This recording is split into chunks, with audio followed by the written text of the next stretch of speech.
Bienvenue sur Edunim avec Yaya. Aujourd'hui, on va voir l'exercice 3 de l'analyse à l'examen ITT1. L'énoncé de l'exercice nous dit, à la question numéro 1 par exemple, de déterminer la limite quand n tend vers l'infini de 1 plus 3 sur n à la puissance 2n. En B, la limite quand n tend vers plus l'infini de 5x carré ln de 1 plus 1 sur x au carré. En C, la limite de x plus sinus de x sur 2x plus sinus de 2x quand x tend vers l'infini. En 2, soit la fonction f définie sur R par f de x qui est égale à l'expression ci. On demande à la première question de démontrer que f est dérivable sur R, en particulier pour x est égal à 0. En B, d'étudier l'existence de f seconde de x. Et en C, généralisation de la dérivée énième de f de x.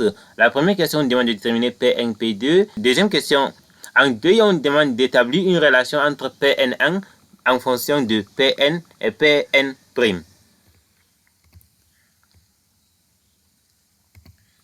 Calcul des limites. La limite quand n tend vers plus l'infini de 1 plus 3 sur n, le tout à la puissance 2n.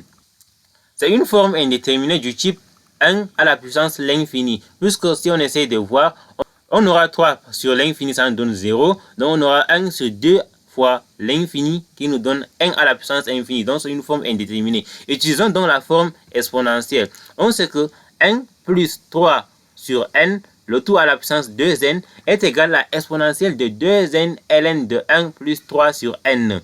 Donc, or, au voisinage de l'infini, on sait que ln de 1 plus u tend vers u. C'est-à-dire que c'est sensiblement égal à u. Donc, ici, u est égal à 3 sur n. On pose u est égal à 3 sur n. Dans ce cas, on aura donc 2n ln de 1 plus 3 sur n. Or, l'expression-ci va alors tendre vers 3 sur n. Donc, ça nous donne 2n fois 3 sur n qui est égal à 6. Et on a donc la limite est exponentielle de 6, puisque ça va nous donner exponentielle de 2n fois 3 sur n. Et les n vont se simplifier, ça va nous rester 2 fois 3 qui est 6. Donc, la limite quand n tend vers plus l'infini de 1 plus 3 sur n à la puissance 2n est égale à exponentielle de 6. De façon générale, la limite quand n tend vers plus l'infini de 1 plus a sur n, le tout à la puissance bn, est égal à exponentielle de ab. B. Limite quand x tend vers plus l'infini de 5x au carré ln de 1 plus 1 sur x au carré. Posons grand x est égal à 1 sur x au carré. Donc, lorsque petit x tend vers plus l'infini, alors grand x, lui, va tendre vers 0. L'expression devient donc la limite de 5 sur grand x de limite de 1 plus grand x lorsque grand x tend vers 0. Dans ce cas, on sait que la limite quand x tend vers 0 de ln de 1 plus x sur x est égale à 1. Donc, la limite quand x tend vers 0 de 5 sur x ln de 1 plus x est égal à, donc, à 5 fois 1 qui est égal à 5. Et on peut donc dire que la limite quand x tend vers plus l'infini de 5x au carré de ln de 1 plus 1 sur x au carré est égal à 5. En C, la limite quand x tend vers plus l'infini de x plus sinus de x sur 2x plus sinus de 2x. Ici, on va jouer sur les termes dominants. Factorisons par le terme prédominant x. On met x en facteur ici, x en facteur de 1 plus sinus de x sur x.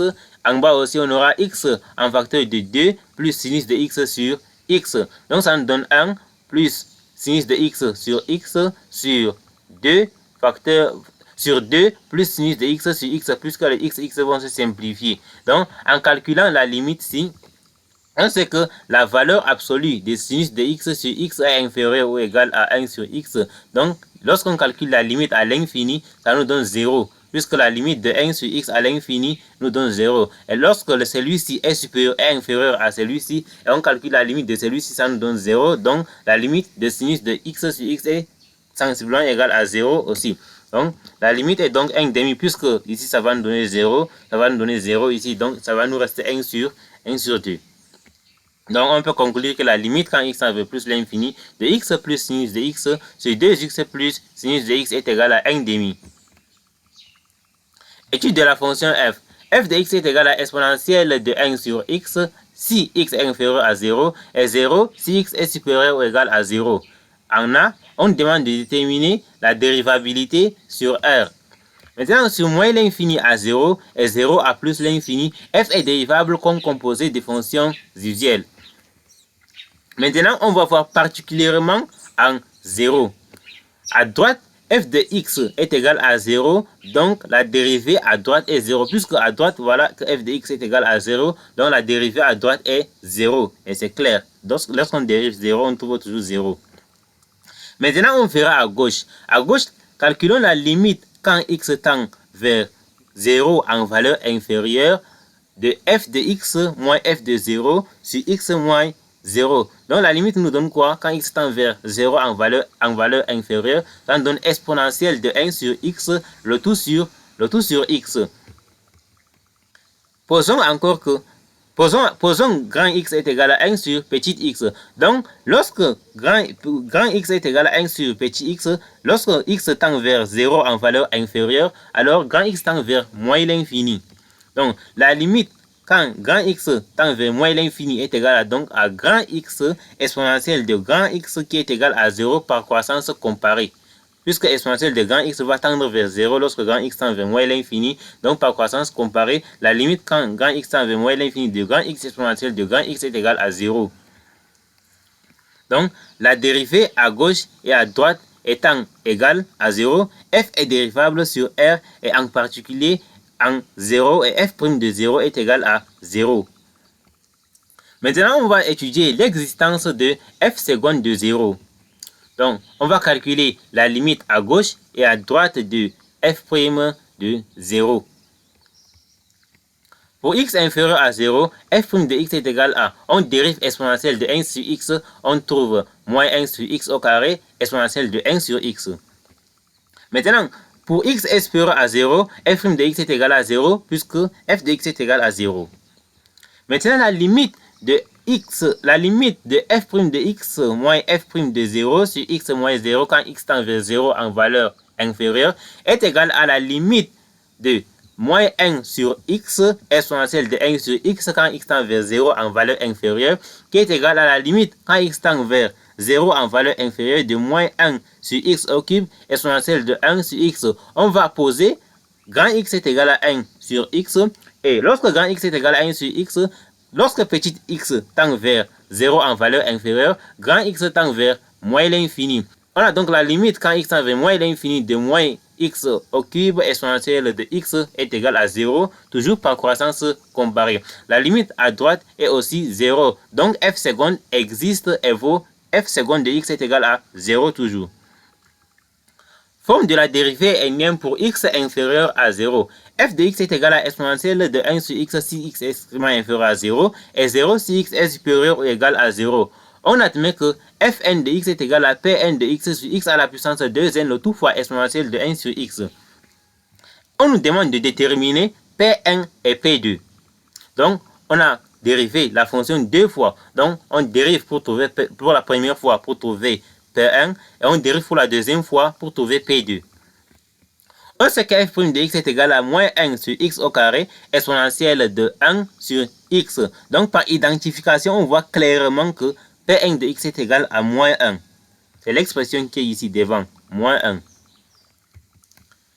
On dérive maintenant la fonction pour la deuxième fois. F seconde de x est égal à la dérivée de l'expression si ça nous donne dérivée de moins 1 sur x au carré fois exponentielle de 1 sur x plus dérivée de 1 d'exponentielle de 1 sur x fois moins 1 sur x. Maintenant, la dérivée de moins 1 sur x au carré, ça nous donne 2 sur x au cube fois exponentielle de 1 sur x, plus maintenant la dérivée de exponentielle de 1 sur x, ça nous donne moins 1 sur x au carré, exponentielle de 1 sur x fois moins 1 sur x au carré. Donc, ça nous, le tout, on rend au même dénominateur, ça nous donne 2x plus 1 sur x à la puissance 4 exponentielle de 1 sur x.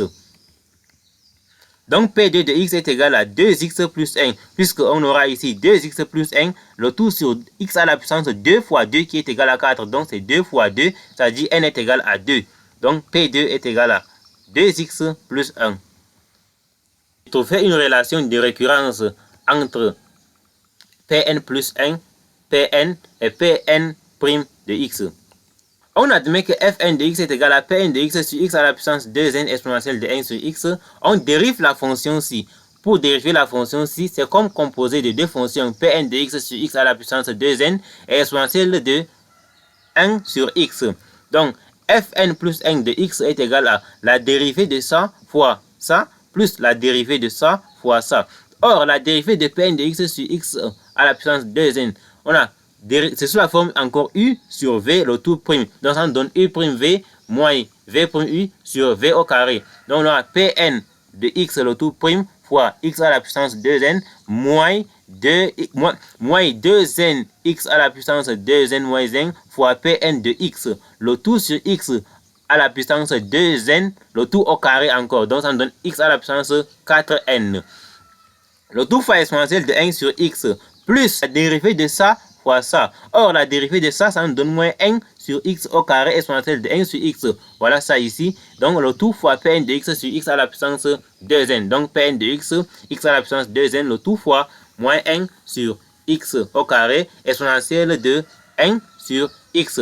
En mettant tout sur le même dénominateur, x à la puissance 2 facteur de n plus 1, c'est-à-dire x à la puissance 2n plus 2, on a Fn plus 1 de x est égal à Pn' de x fois x au carré, moins 2n x Pn de x, moins Pn de x, le tout divisé par x à la puissance 2n plus 2 exponentielle de 1 sur x. Qu'est-ce que j'ai fait? J'ai juste mis les expressions ci au même dénominateur. Et on peut bien remarquer que l'expression ci représente Pn plus 1. Donc, comme on a Fn plus 1 ici, donc ça nous donne Pn plus 1 ici, puisqu'on a 2, ici on a x facteur de 2n plus 2, c'est-à-dire 2 facteurs de n plus 1. La relation est donc Pn plus 1 de x est égal à x carré Pn' de x moins 2nx plus 1 Pn de x.